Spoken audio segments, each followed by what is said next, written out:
Hi everyone, welcome back to Pine Hollow Auto Diagnostics. Today we have a 1997 Kia Sportage 4x4, neat little SUV.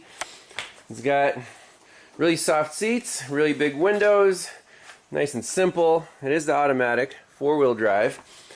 And the customer complaint is, well, he told me the story, belonged to an old lady, super low miles, like 70,000 miles on it.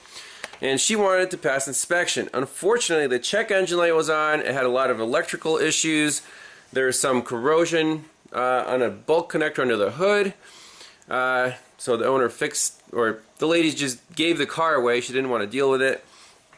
So the new owner took care of that. He said it ran much better.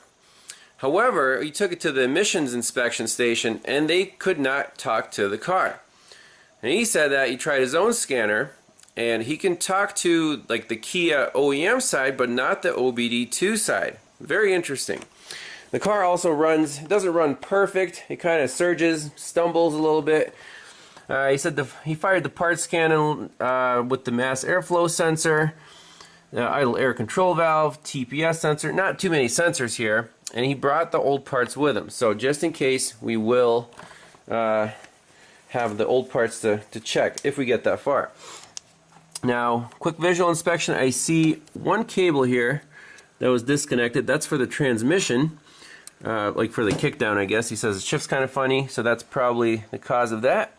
But let's start with a scanner and see if we can talk to this car.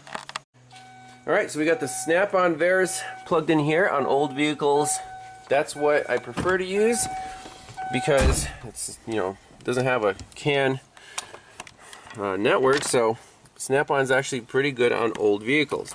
So this is in the Kia Sportage menu. If we go to engine, it's collecting data from vehicle. It is sluggish, yes, but it does get to the codes menu, and we'll see if we can get the live data.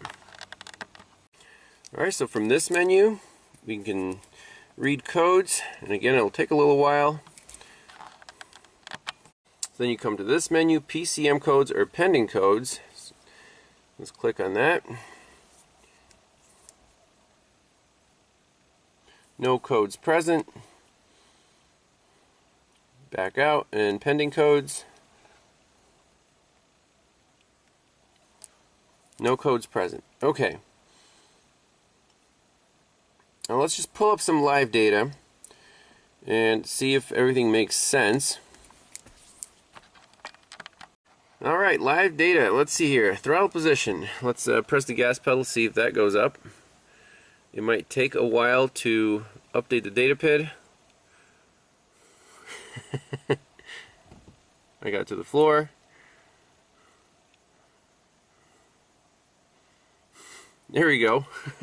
This is the slowest communications I've ever seen. And it should be 100 right about now. 82%. Okay. So when the data is this slow, it's actually not too useful. I mean, there's only like 20 data PIDs at most. We got a map sensor that's reading fine. Short-term, long-term fuel trims, they seem to be, the memory is reasonable. Fuel system, engine coolant temp is 86. I'm just gonna start it up, see what it does. You see it's not really happy. Let's see if the RPMs respond. Wow. Hey, we're up to 1,000 now.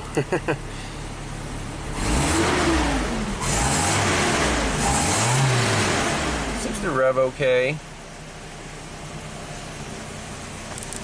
If I put it in gear,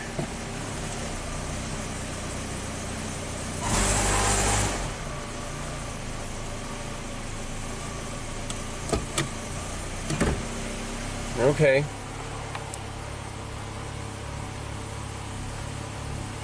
Just gonna let it run for a little bit. Mass airflow is reading, well, 6. It's a little high. But as long as our fuel trims are close to 0%. I wouldn't be too worried about the mass airflow reading. But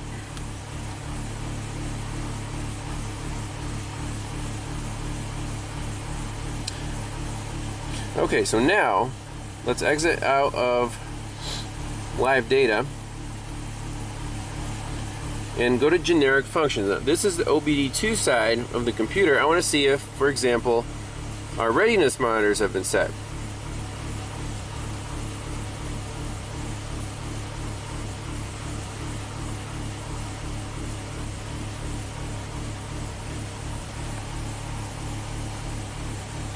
And we wait and we wait and we wait.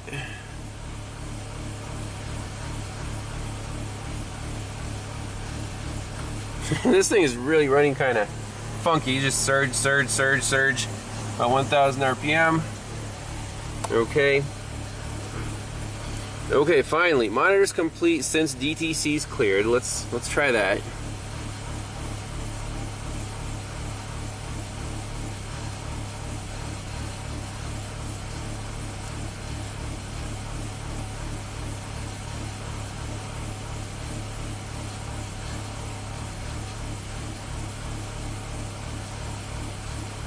We wait some more. Collecting data from vehicle, 1 moment please. There we go, so now it's talking. It says test complete, evap test complete, O2 sensor test complete, EGR not complete, O2 sensor not complete, misfire components complete. Okay, so it actually talked that time. Very interesting. So let's you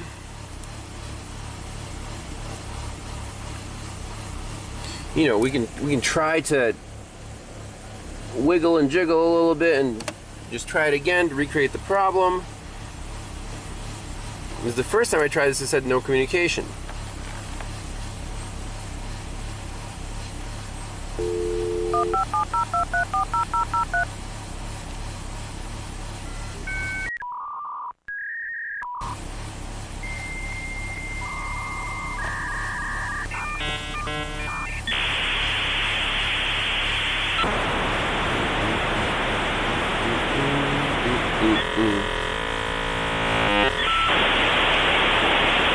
Really interesting surge. An error occurred. Okay, so let's see. Monitors complete since DTC is cleared. Collecting data from vehicle.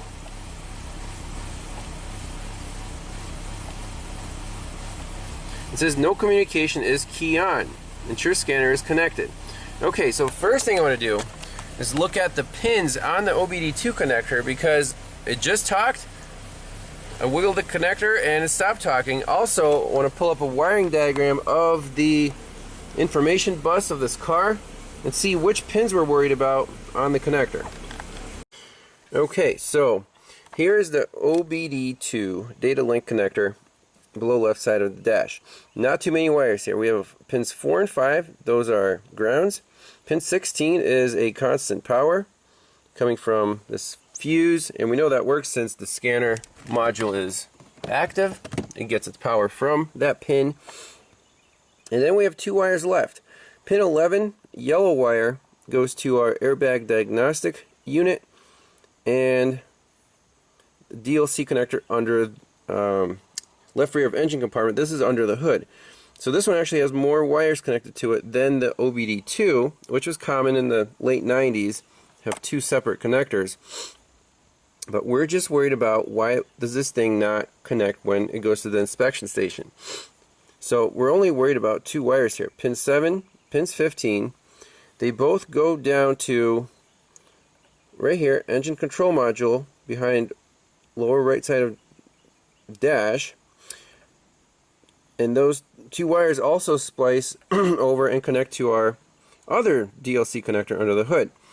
So we have enough information. Let's do a visual inspection on those pins. We could plug in a scope to those pins to see if there's signals on it, do a wiggle check, just a pin drag test.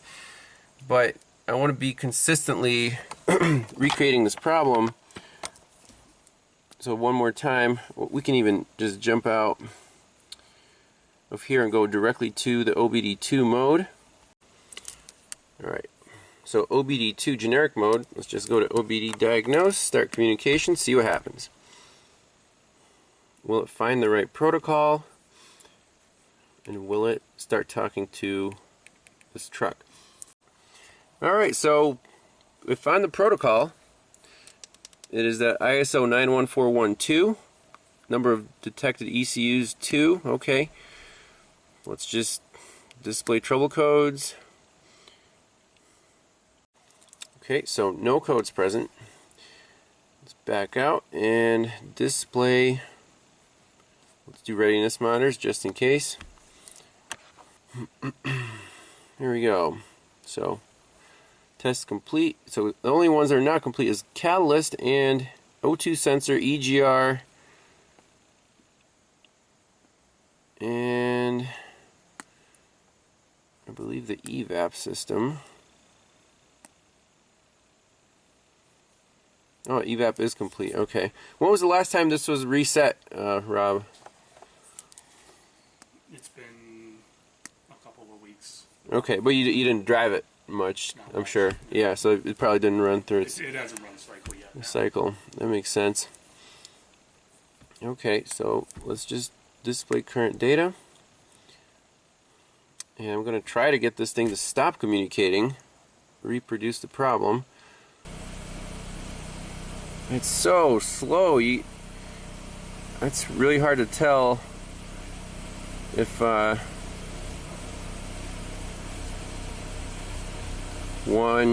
2, 3, 4, 5, 6, 7, 8, 9, 10. Oh, there, 10-second delay. Each data point is 10 seconds. Okay, no communication is key on. And then initializing communication. Interesting. So I think wiggling this thing does cause problems. Let's see if it comes back. Now keep in mind the module there for the scanner didn't beep or drop out, so the power and ground is still fine. We're just worried about the data pits. So here we go again with Korean wiring diagrams and colors. So there is the brown wire, and that does go to pin 7. That would be this guy right here. 2 blacks are there, black and red is there, but there's nothing on pin 15. You can see there's pin 16, nothing on pin 15, but there is something on pin 3, and that is just another black wire which does not match our diagram. So we'll scope those 2 wires there, pins I guess 3 and 15 instead of 7 and 15, or I'm sorry, pins 3 and 7 instead of 7 and 15, but the game plan here is to actually use a piercing probe to make a good contact with the wire incoming to the port, and then with our breakout box we'll plug that in here and put the 2 channels on the 2 comm wires and basically compare input and output when we wiggle the connector. If there's a dropout, we'll know it's a pin fitment issue. If not, then we'll chase something else. Alright, so here's this setup with the scope. So in channel 1, we're doing the pin 3 before it gets the DLC connector. That's the blue. Then pin 3 after it goes through the connector is the red channel. So channel 1 and 2 are both on pin 3 just before and after the pins. Channel 3 and 4 are on pin 7. So channel 3 is pin 7 before the pin. Channel 4 yellow, you can see that little light is lighting up. It means we have some kind of activity on pin 7, but we want to see before and after the pin on the scope, and we do have the scanner connected through the breakout box, so we'll see exactly if the signals separate, then there's a problem. So let's just do plus or minus 20 volts on all the channels. And this one we can move up here. So the red and the blue I want kind of on top of each other, and then the green and the yellow, there's the yellow right there. So let's see what happens when you turn the key on. We'll try talking and see the really slow signals, I'm sure. Key on. Okay. So red and yellow both went up to about a little over 10 volts. Now let's just read some data. Let's do readiness monitors. Monitors completed since DTC is cleared. Let's see what happens here. What will we see on these two pins? Initializing communication. Okay, there we go.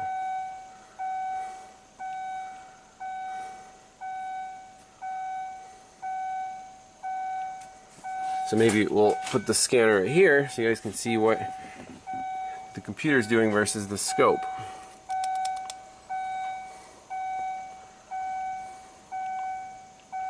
Okay, so it's talking. Now I'm going to jiggle this connector. Does anything drop out?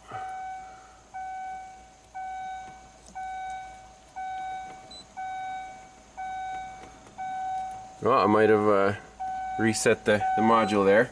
Okay, so my fault. Okay, so let's try this again. Readiness monitors. Monitors complete since DTC is cleared. Initializing communication. So it's going to go through its... So that's initializing communication. Okay, then it starts talking. That's fine.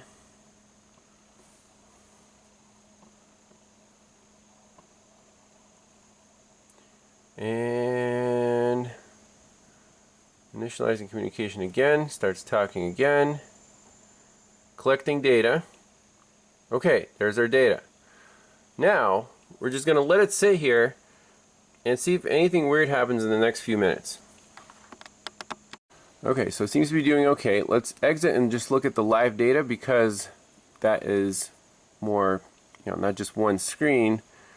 It's actually updated. So it does its routine again. There, initializing communication. Please wait. It starts talking. And let's try again.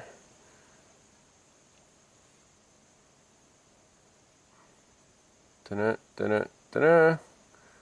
Starts talking again. It says collecting data. Okay, so it's similar to the readiness monitors routine. And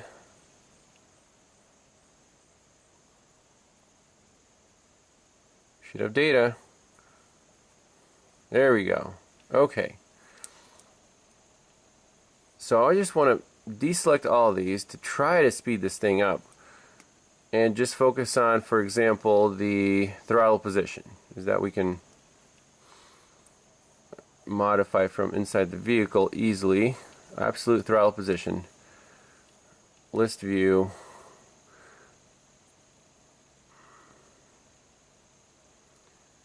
Come on. There we go. And let's graph it. I want to see the response. Look at that. Look how fast that moves. So we're just looking at one data pin.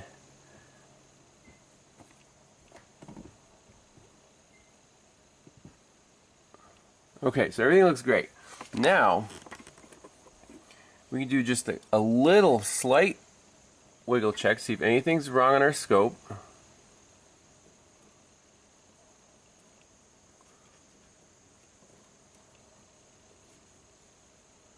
Okay, so I just briefly saw this green light flicker on the scan module, and then we obviously lose communication. So that would be a problem with the power feed or the ground. We can easily check that with channels you know, put the channel 2 on the red, and let's see, let's just do channels 1 and 2 will be ground, and then channel 3 will be our power. Let's try that. So channel 3 is at 12 volts, and that's a good ground there. So let's just wiggle.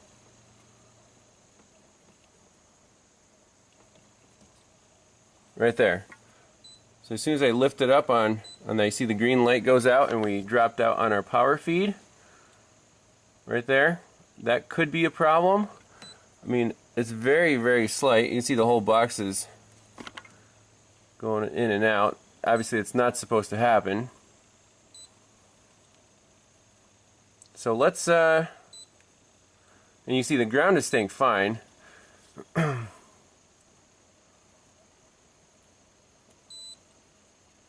So I don't like that. Let's tighten up the power pin, make sure that problem goes away.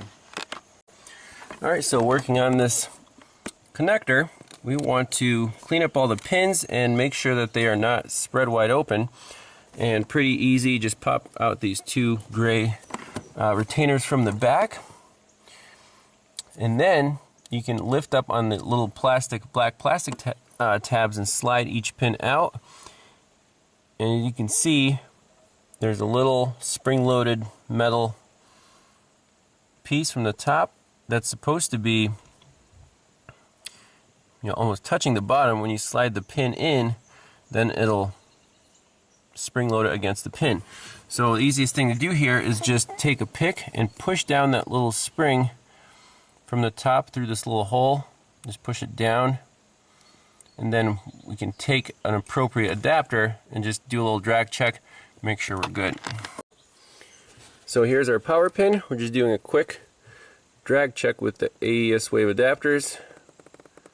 So if you pull it, there's some resistance. So I'm happy with that. So let's go through all of them and then spray them with deoxit and make sure they're all nice and tight. Alright, so now all the pins are tightened up. We're going to give a little spray of the magic deoxit and do the drag check again, and this will also clean the pins. You can see nice resistance now. So pin 16, this is pin 11, pins 3, 4, 5, and 7. That's the communication pin. That's key. We don't really care about 11 all that much. We want good power, ground, and communication here. Alright, so now let's plug in our box again. What I don't like here is that this trim is kind of a little deformed and pushing down, so whenever you plug in the scanner, it pushes down in the connector. So maybe we can improve on that just a little bit somehow.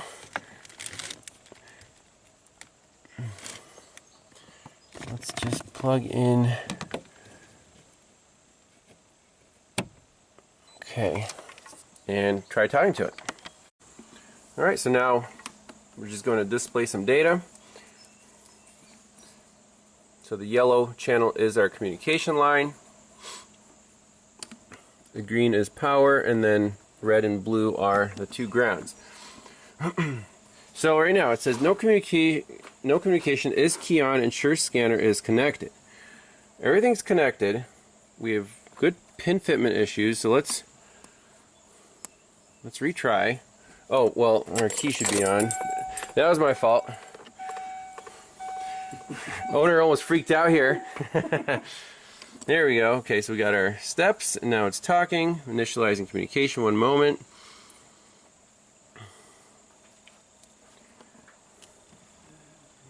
Sun is coming out. So we're going to have to increase our screen brightness.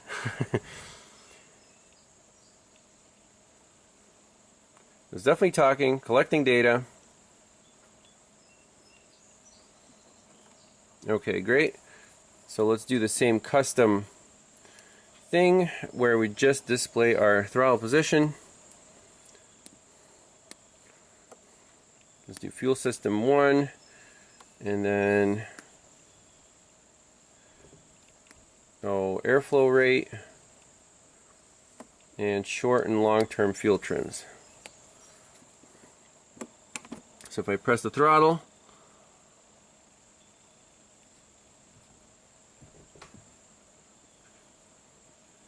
pretty slow to respond there. So this thing, it really only wants to show you one data pit if you want to see any type of decent refresh rate. So let's graph that. There we go. And back down. We'll do a little wiggle check. We don't want to spread the pins again. But no issues on the scope. Let's go back, read the trouble codes.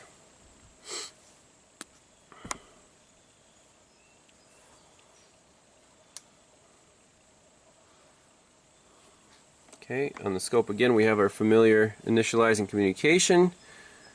Then it's talking. And then one more time.